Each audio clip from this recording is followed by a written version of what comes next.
என் தங்கமே, யாராவது உன்னை விட்டு போனாலும் அது நம்ம வாழ்க்கை முடிஞ்சிருச்சுன்னு அர்த்தம் இல்லை. சாய் ஒருவரையும் வீணாக படைப்பதில்லை. ஒவ்வொருவருக்கும் ஒரு தெளிவான நோக்கம், ஒரு அர்த்தம், ஒரு பணி இருக்குது.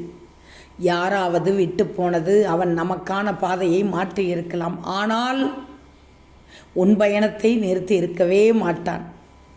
உன்னை உருவாக்கியது சாயி. சாயினுடைய திட்டம் இன்னும் முடிஞ்சதில்லை. அதனால் மனம் உடையாதே. சாயி உன்னை வழி நடத்தி கொண்டே இருப்பேன்.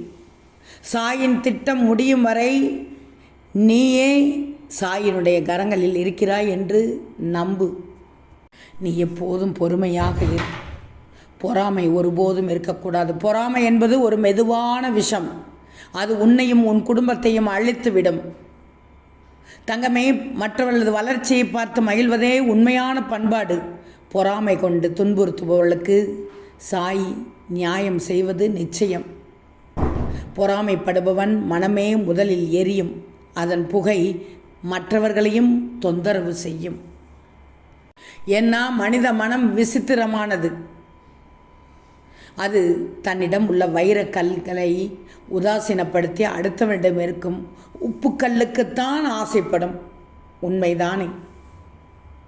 இன்றைய காலகட்டத்தில் வாழ்க்கை பலவிதமான எதிர்பார்ப்புகளோடு இயங்கிக் கொண்டிருக்கிறது. ஏன் உனக்கே பலவிதமான எதிர்பார்ப்பு.